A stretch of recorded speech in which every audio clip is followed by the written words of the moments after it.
मैं आप सभी का हृदय से अभिनंदन करता हूं, सादर अभिवादन करता हूं। बहनों और भाइयों, मैं उत्तर प्रदेश मर्यादा पुरुषोत्तम प्रभु श्री राम की पावन धरा से आपके बीच में कुछ अनुरोध करने के लिए आया हूं। सबसे पहले तो मैं आपका अभिनंदन और आपका स्वागत करता हूं और आपका आभार भी व्यक्त करता हूं कि श्री राम जन्मभूमि आंदोलन के दौरान महाराष्ट्र के हमारे सभी भाजपा शिवसेना के कार्यकर्ताओं ने, महाराष्ट्र के हमारे वीर कार्यकर्ताओं ने जिस आंदोलन में बढ़ चढ़ करके भाग लिया और उस दौरान राम जन्मभूमि मुक्ति के उस आंदोलन के साथ जुड़ करके सफलता अर्जित की, आज प्रधानमंत्री मोदी जी के प्रयास से और आप सबके सहयोग से अयोध्या में भगवान राम का भव्य मंदिर बन गया है। अयोध्या में प्रभु राम का यह भव्य मंदिर हम सब भारतवासियों के लिए भव्य भारत के राष्ट्र मंदिर का एक चित्रण प्रस्तुत करता है। बहनों और भाइयों, अयोध्या का राम मंदिर इस बात का संकेत है कि अगर हम एकजुट होकर के कार्य करेंगे तो सिद्धि हमें अवश्य प्राप्त होगी। कोई ताकत हमें रोक नहीं सकती है। मोदी जी ने, प्रधानमंत्री मोदी जी ने 10 वर्षों तक इस देश के अंदर अथक प्रयास करके उनके प्रयासों में बाबा साहब भीमराव अंबेडकर का संविधान, महात्मा फूले, सावित्रीबाई फूले और सरदेव बाला साहब ठाकरे के विचारों की प्रेरणा प्रधानमंत्री मोदी जी के एक एक कार्य में झलकती है और उसी का परिणाम है पूरे देश के अंदर चारों ओर एक ही स्वर से लोग आवाज उठा रहे हैं। बहनों और भाइयों, 2 चरणों के चुनाव संपन्न हो चुके हैं। 543 में से 191 सीटों पर चुनाव हो गए। उत्तर, दक्षिण, पूरब, पश्चिम चारों ओर मुझे जाने का अवसर प्राप्त हुआ। कल ही मैं वेस्ट बंगाल में था। बहनों और भाइयों, मैं कह सकता हूं चारों ओर एक ही स्वर गूंज रहा है। अकेले उत्तर प्रदेश में 80 लोकसभा सीट है और चारों ओर एक स्वर से आवाज आ रही है कि फिर एक बार मोदी सरकार का, ये मोदी सरकार का जो स्वर गूंज रहा है वैसे ही नहीं गूंज रहा है। 10 वर्ष तक बाबा साहब भीमराव अंबेडकर के संविधान की पूजा करते हुए, महात्मा फूले के सामाजिक न्याय को अंगीकार करते हुए, सावित्रीबाई फूले के महिला सशक्तिकरण के अभियान को आगे बढ़ाते हुए और सरदेव बाला साहब ठाकरे के हिंदुत्व की प्रचंड ज्वाला को आगे बढ़ाते हुए जो सिंहनाद मोदी जी ने किया है, आज उसका परिणाम हम सबके सामने है। 140 करोड़ भारतवासियों का दुनिया के अंदर सम्मान बढ़ा है। भारत की सीमाएं सुरक्षित हुई हैं। एक सुरक्षित भारत किस रूप में सुरक्षित हुआ है? आज कोई भी देश, कोई भी दुश्मन भारत की सीमा का अतिक्रमण नहीं कर सकता। आतंकवाद, नक्सलवाद समाप्त। अगर कहीं जोर से पटाखा भी फूटता है तो पाकिस्तान पहले सफाई देता है कि मेरा हाथ नहीं है, क्योंकि से मालूम है ये नया भारत है, छेड़ता नहीं है। लेकिन अगर कोई छेड़ेगा तो फिर उसको छोड़ता भी नहीं है। ये नया भारत है। ये कांग्रेस के समय का भारत नहीं है कि कोई एक थप्पड़ मारता था तो वो कहता था अरे रुक जाओ यार, देखो कहीं माहौल खराब ना हो जाए। ऐसा नहीं है। अगर कोई थप्पड़ मारेगा तो जोरदार घूंसे से उसका जबड़ा तोड़ने की हिम्मत आज का भारत रखता है। और इसलिए बहनों और भाइयों, मैं आज आप सबको यही कहने के लिए आया हूं, डेवलपमेंट का कार्य मोदी जी ने 10 वर्ष में जो तैयार किया है, ये विकसित भारत की आधारशिला बन चुका है। भारत आज दुनिया की सबसे बड़ी उभरती हुई अर्थव्यवस्था के रूप में स्थापित हुआ है। कौन ऐसा सच्चा भारतीय होगा जो अपने देश को विकसित भारत के रूप में न देखना चाहता होगा। हर भारतवासी की इच्छा है, क्योंकि जब मेरा देश आत्मनिर्भर होगा, विकसित होगा, तो हर चेहरे पर खुशहाली होगी, हर नौजवान के हाथ में रोजगार होगा, हर किसान आत्मनिर्भर होगा, हर बहन और हर माताएं, हर बेटियां स्वावलंबन की ओर अग्रसर होंगी, हर श्रमिक खुशहाल जीवन व्यतीत करेगा, हर व्यापारी का व्यापार बढ़ेगा। और यही तो मोदी जी चाह रहे हैं। इसी भारत की परिकल्पना को साकार करने के लिए वे प्रयास कर रहे हैं। कांग्रेस ने तो गरीबी हटाओ का नारा दिया था, 65 वर्षों में गरीबी नहीं हटा पाए। मोदी जी ने मात्र 10 वर्ष में 25 करोड़ लोगों को गरीबी रेखा से ऊपर उठा करके खुशहाल जीवन व्यतीत करने के लिए छोड़ा। आज बहनों और भाइयों, पूरे देश के अंदर 80 करोड़ लोगों को फ्री में राशन मिल रहा है। 60 करोड़ लोगों को 5 लाख रुपए की आयुष्मान भारत की सुविधा मिल रही है। 50 करोड़ लोगों को जनधन अकाउंट खुल गए हैं। जो कांग्रेस पहले दिल्ली से आने वाले पैसे को, मुंबई से आने वाले पैसे को बंदर बांट कर देती थी, खा जाती थी, हड़प कर जाती थी, सेंधमारी करती थी, आज मोदी जी ने आपके लिए जनधन अकाउंट खोल दिया। पैसा सीधे उस अकाउंट में आएगा। कांग्रेस के लोगों को अब उसमें सेंधमारी करने का अवसर नहीं मिलेगा। बहनों और भाइयों, 12 करोड़ किसानों को किसान सम्मान निधि, 12 करोड़ घरों में शौचालय बन जाना, 10 करोड़ घरों में उज्ज्वला योजना का LPG का सिलेंडर फ्री में पहुंच जाना, और 4 करोड़ गरीबों को एक प्रधानमंत्री आवास मिल जाना, 2.5 करोड़ घरों में बिजली की रोशनी पहुंच जाना, इंफ्रास्ट्रक्चर में highway, railway, metro, rapid rail, IIT, IIM, IIIT, NIT, world class university, 1 district 1 medical college और एम्स की जो श्रृंखला पूरे देश के अंदर खड़ी हुई है, ये नए भारत को विकसित भारत के रूप में प्रस्तुत करने की आधारशिला है। और इसीलिए आज मैं कहने के लिए आया हूं, बहनों और भाइयों, विकास भी है, गरीब कल्याण भी है, सुरक्षा भी है, सम्मान भी है, और उससे भी बढ़कर के है आपकी आस्था का सम्मान। क्या अयोध्या में प्रभु रामलला का मंदिर एक कांग्रेस के लोग बना पाते क्या? ये लोग बना पाते क्या? इनसे उम्मीद करते हैं क्या?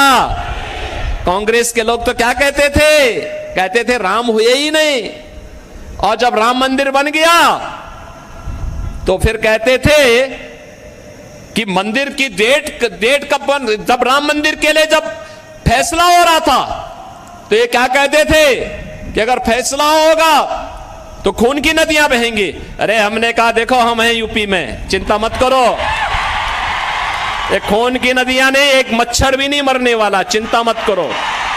बहनों और भाइयों, यूपी में पिछले 7 वर्ष में एक भी दंगा नहीं हुआ।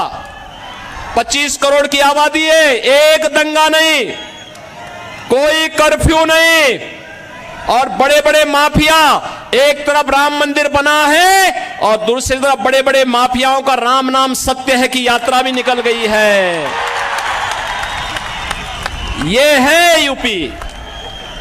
लेकिन मैं केवल आपसे कहने के लिए आया हूं, ये लोग आपकी आस्था का सम्मान नहीं कर सकते, कांग्रेस के लोग नहीं कर सकते। जो लोग आपको गुमराह कर रहे हैं बहनों और भाइयों, ये वही कांग्रेस है जिसने राम के अस्तित्व पर प्रश्न खड़ा किया था, और यही कांग्रेस है जिसने हिंदुओं को अपमानित करने के लिए हिंदू आतंकवाद का शब्द भी दिया था। हिंदू आतंकवाद, क्या हिंदू आतंकवादी होता है क्या? ये कांग्रेस के लोगों को क्या हो गया था? यूपीए की सरकार थी और तब इन्होंने हिंदू आतंकवाद शब्द भी दिया था। और आप याद करिए कौन व्यक्ति था देश का गृह मंत्री उस समय, याद करिए। उसी के लोग, उसी के परिवार के लोग आज चुनाव लड़ने के लिए यहां पर अपने खूनी पंजे के साथ आपके बीच में आए होंगे, और उसी से सावधान करने के लिए मैं आपके बीच आया हूं, आपसे कहने के लिए। उस समय इन्होंने कहा था, जब मालेगांव के विस्फोट हो रहे थे, तब इन्होंने कहा था इसमें योगी आदित्यनाथ का भी नाम होगा, हम सीबीआई का रेड कराएंगे। हमने कहा एक बार प्रमाण के साथ भेजना मेरे पास थोड़ा। अपने कृत्यों पर इनको कभी पश्चाताप नहीं होगा। और बहनों और भाइयों, हिंदुओं को अपमानित करने के लिए, हिंदू आस्था पर कुठाराघात करने के लिए इन्होंने क्या कुछ नहीं किया है। कांग्रेस साथी तो 65 वर्षों तक शासन करने का उसे अवसर मिला था। वह भारत को दुनिया की एक बड़ी ताकत बना सकती थी, देश को नक्सलवाद, आतंकवाद से मुक्त कर सकती थी। लेकिन आतंकवाद की जड़ कांग्रेस, देश के अंदर नक्सलवाद की समस्या कांग्रेस ने दी, गरीबी कांग्रेस ने दी, भ्रष्टाचार कांग्रेस ने दिया, देश की सुरक्षा में सेंध कांग्रेस ने लगाया। और अब तो कांग्रेस अपने घोषणा पत्र के माध्यम से ओबीसी, अति पिछड़ी जाति यानी पिछड़ी जाति के आरक्षण पर और अनुसूचित जाति जनजाति के आरक्षण पर भी सेंधमारी करने का प्रयास कर रही है। कांग्रेस का घोषणा पत्र बताता है, वह कांग्रेस का घोषणा पत्र क्या कहता है? कांग्रेस का घोषणा पत्र इस बात की पुष्टि करता है कि यूपीए सरकार के समय कांग्रेस ने यही प्रयास किया था।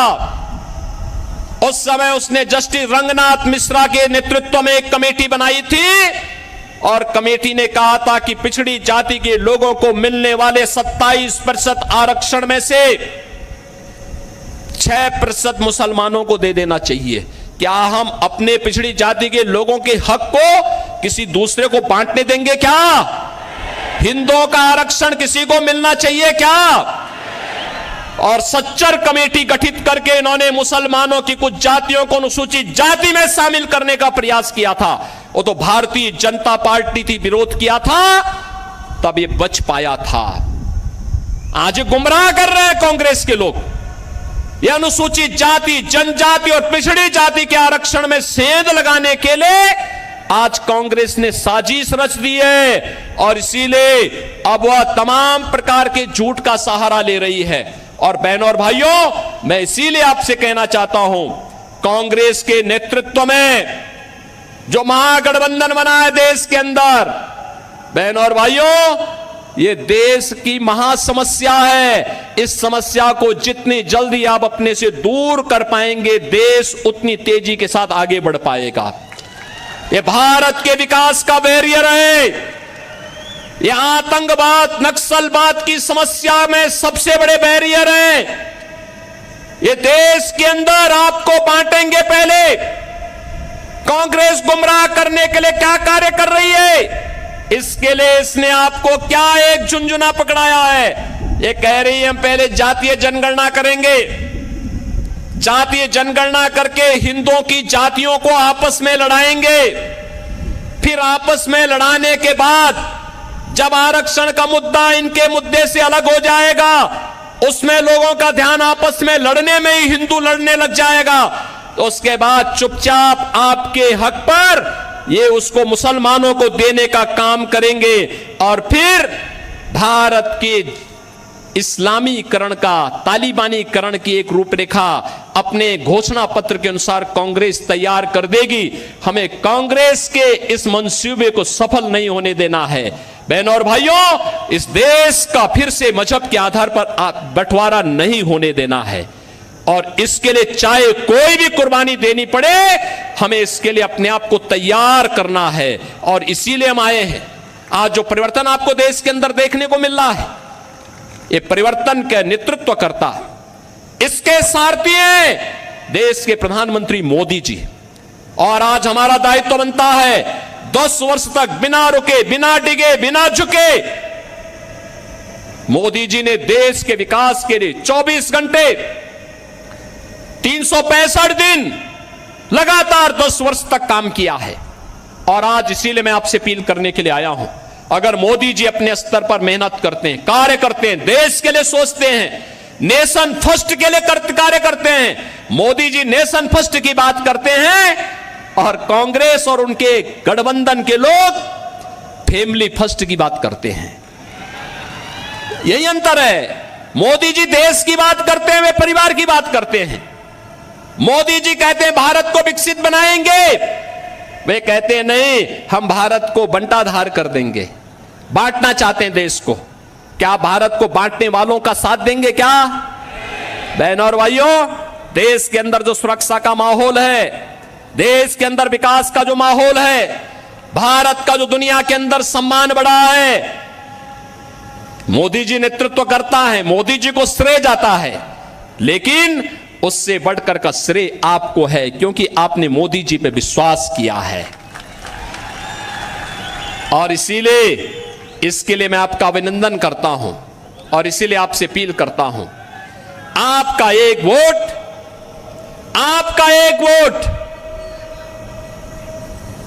अगर गलत दिशा में जाता है, आतंकवाद का पुराना दौर वापस आ जाता है।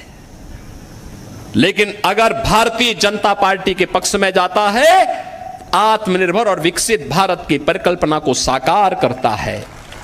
जहां राम मंदिर भी है, जहां बाबा साहब भीमराव अंबेडकर के पंचतीर्थ भी हैं, जहां पर भारत की आस्था के प्रतीक पूज्य संतों का सम्मान भी है, और जहां पर गांव गरीब सबके विकास की, सबका साथ और सबके विकास की भावनाओं के अनुरूप कोई नहीं कह सकता कि मोदी जी ने 10 वर्ष में किसी का चेहरा देखकर के योजना का लाभ दिया हो।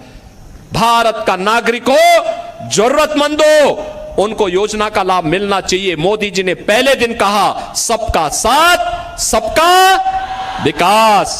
तो सबका साथ और सबके विकास में कहां से बात आती है, कहां से संविधान बदलने की बात आती है?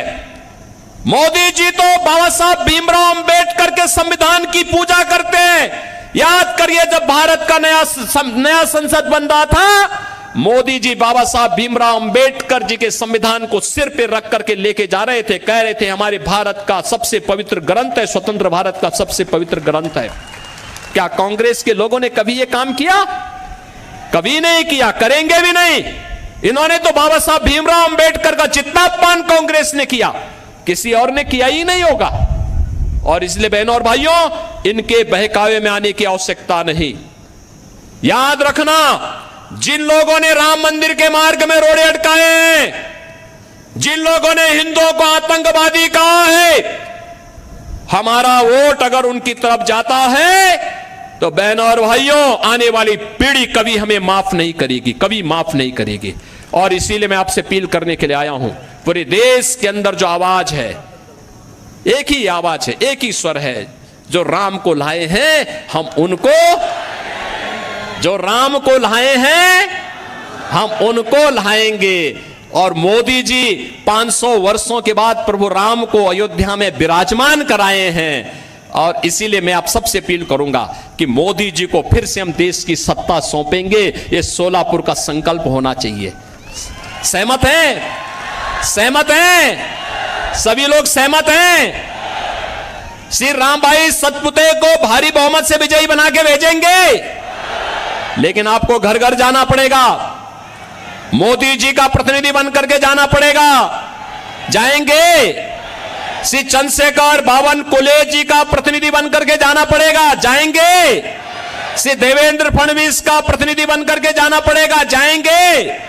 मुख्यमंत्री शिंदे जी का प्रतिनिधि बन करके जाना पड़ेगा। जाएंगे? सभी लोग सहमत हैं? बहनों और भाइयों, आप अगर जाएंगे, भारी बहुमत से विजयी बनाएंगे, तो आपको भी हम आश्वासन देते हैं, जैसा परिवर्तन आपको यूपी में दिखाई दिया है, वैसे ही परिवर्तन पूरे देश के अंदर भारतीय जनता पार्टी सरकारों के अंदर देखने को मिलेगा। सहमत है ना? सभी लोग सहमत हैं? तो फिर मेरे साथ बोलेंगे, भारत माता की, भारत माता की, भारत माता की, वंदे वंदे वंदे। इस गीत के जरिए अपने निजी YouTube चैनल पर डाल रहा हूँ, आपको पसंद लहराएंगे, यूपी में फिर से हम भगवा लहराएंगे, यूपी में फिर से हम भगवा